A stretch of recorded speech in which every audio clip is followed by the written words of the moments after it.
ማናገርን አቆመው። የዝምታ ጊዜ ነበረው። ነገር ግን እግዚአብሔር አብርሃምን ተወ ማለት አይደለም። ኪዳን ስለነበረው ስለ አብርሃም ይጠነቀቃል። ግን ድምፁን አቆመው። ዛሬ ተቃቅፎ ከኛ ጋር የወጣ ነገር አለ። በኢየሱስም ከኛ ይወገድ። ድገሙት ነሳ አሜን። መጨረሻ ላይ አብርሃም ከሎጥ በተለየ ጊዜ ሎጥና አብርሃም በተለዩ ጊዜ ምን ሆነ? እግዚአብሔር እንደገና መጣ። ማን ያናገረው? አብርሃምን ያናገረው። በህይወት ላይ የሆነ ደብል የሆነ የተደበቀ አብሮ ካንተ ጋር የወጣ ነገር ካለ ከላይ ወደ አድርገው አውልቀው። እግዚአብሔር እንደገና አንተን ይጎበኛል። አሜን። እስቲ ቱንድ አሜን በሉት። አሜን። ምን አደረገው? እንደገና መጥቶ እግዚአብሔር አብርሃምን አናገረው። መቼ? ከሎጥ በተለየ ጊዜ ምዕራፍ 15 ላይ እንደገና መጣና እግዚአብሔር እንዲህ ብሎ ተናገረው። ምንድነው ያለው? ምዕራፍ 15 ላይ እኔ አለ ላንተ ምንድነው? ጋሻ ነኝ። በምን ተገለጠ? በራእይ ተገለጠ። በድምጽ መጣ። አብርሃም ሆይ አለ እኔ ላንተ ምንድነው? ጋሻ ነኝ። ስለዚህ ምን አትበል፣ አትፍራ። እስቲ አልፈራም በሉ። ድገሙትና አልፈራም በሉ። እግዚአብሔር ካንተ ጋር ካለ አትፍራ። እግዚአብሔር ካንቺ ጋር ከሆነ አትፍሪ። ባጠገቡ ያለው ሰው የዛርግና እግዚአብሔር ካንተ ጋር ነውና አትፍራ በሉ። ድገሙትና እግዚአብሔር ካንተ ጋር ነውና አትፍራ በሉ። አብርሃምን እግዚአብሔር ምን አለው? እንደገና መጣ። ምዕራፍ 15 ላይ የምትመለከቱት እንደገና መጣ።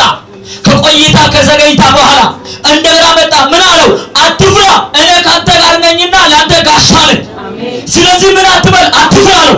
አብርሃም ግን የተናገረው አንድ ቃል አለ። ጌታ ሆይ ለምን ትለኛለህ? የምወርሰኝ የለም፣ ያለን ይባረካለህ የምትለው በረከት ምን ያደርግልኝ? አዲሱ ተርጓሚ ምንድነው ብለው አለ አንተ የምትለው እሰጣለሁ የምትለው በረከት ምን ያደርግልኛል? ይህ በረከት ማን ይወርሳኛል? ከደማስቆ የመጣ በቤቴ የተወለደ የኔ ልጅ ያልሆነ ነገር ግን በቤቴ ስለተወለደ ማን ሊወርስ ነው? ኤልያዘር ሊወርሰኝ ነው አለ።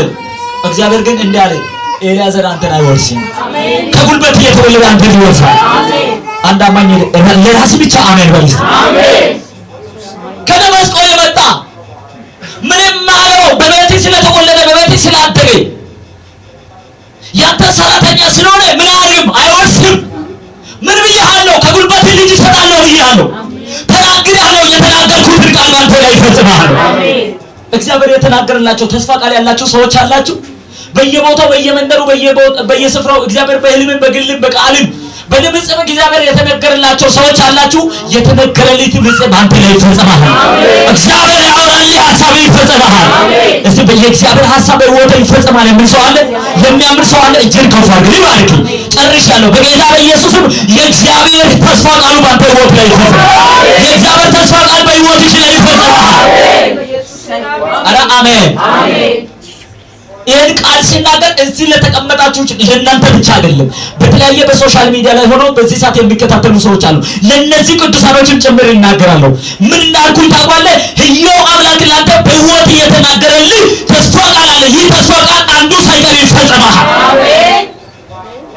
በጌታ ላመነ ለአንድ ሰው ይሆንልህ። አሜን። አብርሃምም እንዲህ አለው፣ አብርሃም ሆይ ምን አትበል፣ አትፍራ። አብርሃም ደግሞ እንዳለ ለምንድን ነው የማልፈራው? ምን ስለሆነ ነው የማልፈራው? ትናንትና አደርጋለሁ ብለህ ነበርክ፣ እስከ ዛሬ ግን አልሆነልኝ። ይፈጸማል ብለህ ነበርክ፣ አልተፈጸመልኝ። ልጅ ትወልዳለህ ብለህ ነበርክ፣ ልጅ የለንም። አመቱ እኮ እያለቀ ነው። 99 አካባቢ ደርሷል። ከዚህ በኋላ ተስፋ የለኝም። 25 ዓመት ያህል 24 ዓመት ያህል 23 ዓመት ያህል ምን አድርጋለሁ? ጠብቃለሁ። ምንም ጠብ ያለኝ ነገር የለም። ምን አለ ስለው እግዚአብሔር ደግሞ ላንተ እኔ ምንድን ነኝ? ጋሻ ነኝ። አረ አሜን። ራካሶ ፓራሽ እጅን ከፋር እጅን ስጠኝ፣ እጅን ስጠኝ። መልእክት አለ ለአንድ ሰው በጌታ በኢየሱስ እግዚአብሔር የተናገረልኝ ይፈጸማል። እግዚአብሔር ያወራልሽ ይፈጸማል። እግዚአብሔር የተናገረልኝ እውነት ይፈጸማል። እግዚአብሔር ያለው እውነት ይፈጸምላችኋል። እኔ አለ ላንተ ጋሻ ነኝ።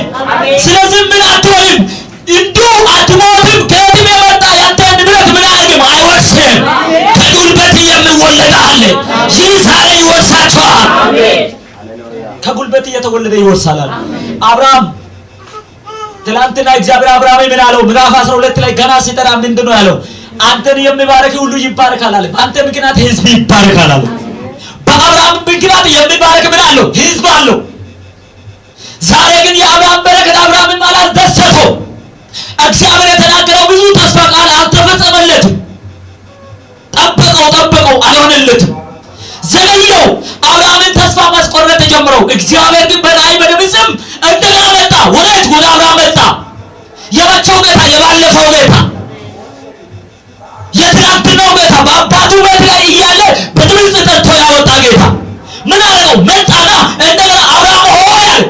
እኔ ካንተ ጋር ነኝ። አሜን። አትፍራ እኔ ያንተ ጋሻ ነኝ። እስቲ እግዚአብሔር ከኔ ጋር ነው በሉ። አብርሃም የኢዮባ ተለዮ ጎንዳለ ይላል። አብርሃም የኢዮባ ተለዮ ለቆሰት ወሎ ይላል። አብርሃም የኢዮባ ተለዮ ለወሎ ቃል አፈራ። አብርሃም ሆይ አትፍራ እኔ የተናገርኩት ቃል በሕይወት ይፈጽማል። አብርሃም ሆይ አትፍራ እኔ ያንተ ጋሻ ሆናለሁ። አብርሃም ሆይ አትፍራ እኔ ያንተ ልጅ እሰጥሃለሁ። ያ የተናገርኩትን ቃል ምን አደርጋለሁ? ይፈጽማለሁ። እስኪ እግዚአብሔር ይፈጽምልኛል ብሎና እግዚአብሔር ይፈጽምልኛል። እንዲህ በመልመድ ሐሳብ ነው ይሄን ቃል ለእናንተ ዛሬ ሼር የሚያደርገው በልቤ እግዚአብሔር በሰጠኝ ቃል እግዚአብሔር በሰጠኝ ድምፅ አትወዛገብ፣ እግዚአብሔር ያደርግልሃል። አሜን። ሰማችሁኝ? ምን አትበል? አትወዛገብ፣ ግራ ቀኝ አትበል፣ አትወዛገብ። ባለበት ቆም ቦታ ላይ ቁምና ጠብቅ፣ ያደርግልሃል። አሜን። አረ አሜን። ብዙዎች የሰማችሁ ድምፅ እያለ ትወዛግባላችሁ። አንድ ዓመት ቢቆይ 2 ዓመት ቢቆይ 3 ዓመት ቢቆይ ስፍራ አትልቀቁ። አብርሃም 25 ዓመት ሙሉ ጠበቀ፣ ስፍራ አልለቀቀም። እግዚአብሔር መጣና እንደገና አጸናነው። ማጽናናቱ ብቻ አይደለም፣ በሕይወቱ ላይ በቤቱ ላይ አደረገለት። እስቲ እግዚአብሔር ያደርግልኛል። ለዚህ ነው እግዚአብሔር ሳራን ምን አደረጋት? አስባት። አረ አሜን። ምን አድርጎ አስባት? ይስሐቅን ሰጥቶ። ይስሐቅ የማን ልጅ ነው? የአብርሃም ልጅ ነው አይደለ? የተስፋ ቃሉ የክዳኑ ቃሉ ትላንትና ትወልዳለህ ያለው ይስሐቅ መጣ።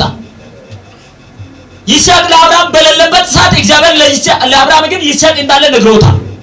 ስሙ ሰይሞ አንድ ጎረምሳ አለ፣ አንድ ምርጥ ልጅ አለ። ማን? ይስሐቅ አለለው። በእምነት ተናግሮታል። የት? ገና ምዕራፍ 12 ሲገና ልጅ እሰጣለሁ ብሎታል። እግዚአብሔር ያየው በእግዚአብሔር ከተማ በእግዚአብሔር ዓለም ላይ ማን አለ? ይስሐቅ አለ። ለአብርሃም ግን ባጠቅሙ በስጋ ዓይን የሚታይ ይስሐቅ አልነበረም። በእግዚአብሔር ዓለም ላይ ይስሐቅ አለ። ዛሬ ለአንድ ሰው መልእክት ይሸመት ይቻላል። እጅግ ስጠኝ። በአንተ ዓይን የማይታይ በእግዚአብሔር ከተማ ላይ የተዘጋጀ ያንተ ጉዳይ አለ።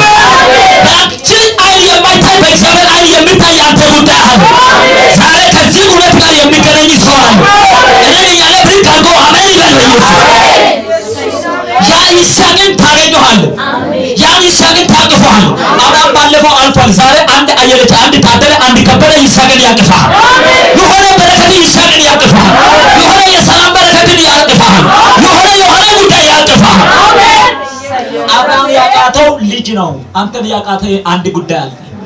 አብርሃምን ያቃተ ልጅ ነው። አንቺን ያቃተሽ የሆነ ጉዳይ አለ። ዛሬ ግን ይስሐቅ ሆኖ ይመጣል። ዛሬ ግን ትውልድ ሆኖ ይመጣል። ዛሬ ግን በረከት ሆኖ ይመጣል። ዛሬ ግን የሆነ ኃይል ሆኖ ይመጣል። ካመንከው በሕይወት ላይ አሁን ይሆናል። ካመንሽው በሕይወትሽ ላይ አሁን ይሆናል። መጣ ይስሐቅ። ይህ ይስሐቅ እስከሚመጣ ነው ዋጋ ያስከፈለው። ይስሐቅ ከመጣ በኋላ አሁን ቤት ላይ ምን አለ? ደስታ አለ። ደስ የሚለው ምን እንደሆነ ታውቃለህ? ሳራ ወይም ሶራ ገና ይስሐቅን ትወልጃለሽ ስላት ሳቀችው። በስተርጅናው ነው አይሆንም ብላ ነው የሳቀችው። ግን የልጁን ስም ስያሜ ሆነለት። ይስሐቅ ማለት ምን ማለት ነው? ሳቅ ማለት ነው አይደል? ደስታ ማለት ነው። በምኑ እንደተሰየመ ታውቃለህ? ገና አብርሃም ልጅ ትወልዳለህ ስለው የሰማውን ድምፅ ለሶራ ሲናገር ወለ ሳራ ስትናገር ሳራ ሰማችና ምን አድርገችው? ሳቀችው። የልጁ ስያሜ በዛው ወጣ። ቤታቸው እኮ እየተሰራ ነው ግን አላወቁም። ነገሩ በመንፈሳዊ ዓለም ላይ ምን እየሆነ ነው? እየተከናወነ ነው። ዛሬ ለአንድ ሰው እየተናገርኩ ነው። በቤትሽ ላይ ታምራት እየሆነ ነው። በቤታችሁ ላይ ታምራት እየሆነ ነው። የሆነ መንገድ ላይ ታምራት እየሆነ ነው። የሚያምን ሰው ከዚህ ታምራት ጋር ይገናኛል። አረ አሜን። በሕይወታችሁ ላይ የሚፈጽመው ምን እንደሆነ ታውቃለህ? እግዚአብሔር የተናገረልን እግዚአብሔር የተናገረልን በሕይወቴ ይፈጽማል። አምናለሁ የምትሉ ሰዎች እጆቻችሁን ከፍ ይባርካቸው። በቅርብም ሩቅም ያላችሁ አምናችሁ የምትሰሙ በዚህ በሶሻል ሚዲያ ላይ የምትከታተሉ ሩቅም ቅርብም ያላችሁ ለእናንተም ዛሬ መልእክት አለ። እዚህ የተቀመጣችሁ ለእናንተ ለእህቶቼ ወንድሞቼ መልእክት አለ። ከዚህ ደቂቃ ጀምሮ እግዚአብሔር የተናገረው ይፈጸማል። እግዚአብሔር የተናገረው ትጨብጣለህ። እግዚአብሔር የተናገረው ትቀበላለህ። እግዚአብሔር የተናገረው ትወርሳለህ። እግዚአብሔር የተናገረው ከተማ ትረግጠዋል። አረ አሜን። ማን የተናገረ? እግዚአብሔር የተናገረ። ማንም ያላለ ሳይሆን እግዚአብሔር ያለው ግን ትወርሳለህ። አረ አሜን። እግዚአብሔር ተናግሮ አይዋሽም። እስቲ እግዚአብሔር ተናግሮ አይዋሽም በሉ። እግዚአብሔር ተናግሮ አይዋሽም። የተናገረውን ቃል የሚፈጽም አምላክ፣ የምታመልከው አምላክ፣ የምትሰማው አምላክ ሁሉ ጊዜ አንተ ጊዜ ሰጥተህ ዋጋ ሰጥተህ ከፍለህ ሁሉ ጊዜ በፊቱ ላይ ተገኝተህ ተቀምጠህ የምታዳምጠው አምላክ እግዚአብሔር ከንቱ አምላክ አይደለም። አንድ ቀን በቤቱ ላይ ታምራት ይበቃል። አንድ ቀን በቤታችሁ ላይ ታምራት ይሆናል። አንድ ቀን የሆነ ታምራት በቤታችሁ ላይ ይሆናል። ተፈጸመ፣ ተፈጸመ። ጉባኤ ከኔ ጋር ተፈጸመ። ትገሙትና ተፈጸመ። የሚፈጸመው ምን እንደሆነ ታውቃለህ? እግዚአብሔር የተናገረው እግዚአብሔር ያወራል። እግዚአብሔር የተናገረል፣ እግዚአብሔር የተናገረላቸው ያ እውነት በቤታችሁ ላይ ይበቃል። ያ እውነት በቤታችሁ ላይ ዛሬ ፍሬን ይሰጣል። ያ እውነት በእናንተ ህይወት ላይ ታምራት ይሆናል። ለአብርሃም እግዚአብሔር ተናገረው። መናገረው ብቻ አይደለም፣ የተናገረው ቃል አልተወም፣ ይስሐቅን ሰጠው። ያ ይስሐቅ ባደገ ጊዜ የአብርሃም ብቻ አይደለም የትውልድ ሁሉ ምን ሆነ? ቀጣይ ሆነ። ያዕቆብ ተወለደ። ያዕቆብ እስራኤል ተባለ። የብዙ አሕዛብ ሁሉ አባት ትሆናለህ የተባለው የአብርሃም ተስፋ ቃሉ በማን ተፈጸመ? በልጆቹ ተፈጸመ። በይስሐቅ ጀመረ፣ በያዕቆብ ተፈጸመ። አረ አሜን። ለአንዳንድ ሰዎች እግዚአብሔር ባንተ ትውልድን ይባርካል ያለው ዝም ብሎ እንዳይመስል፣ ንግግር እንዳይመስል፣ ብቻ እግዚአብሔር ይናገር እንጂ የተናገረው ይፈጸማል። እግዚአብሔር ያለው ይፈጸማል። አረ አሜን። ድገሙትና አሜን። አንዳንድ ሰው እግዚአብሔር አንተን ብዙ ሰው አደርጋለሁ ሲል ሲናገር ራስን ታስባለህ አይደል? ኪስን ታስባለህ፣ አቅምን ታስባለህ፣ ዕውቀትን ታስባለህ፣ የተወለድክበትን አካባቢ ታስባለህ። ከኛ ቤተሰብ እኔ ወጥቼ እንዴት አድርገህ ለሰው አባት ሆናለሁ ትላለህ? አንተ አላወቅም። እግዚአብሔር ያየው ያንተ ከተማ አለ። እግዚአብሔር ያየው ያንተ ትውልድ አለ። እግዚአብሔር ያየው የሆነ ጉዳይ አለ። ለዛ ነው እግዚአብሔር የሚናገረው። አረ አሜን። ስንትና ስንት ሰው ከትላልቅ ቤተሰብ ተወልዶ ሀብት እያለ አቅም እያለ ብር እያለ ማኪና እያለ ለአንድ ጎረቤት የማይተርፍ ሰው ጠዋት እየተናገርኩ ነበር። ለብዙ ነገር በቤቱ እያለ ለጎረቤት አንድ እንጀራ የማይሰጣል። አንተ ግን ምንም ሳይኖር ለብዙዎቹ ምን ትሆናለህ?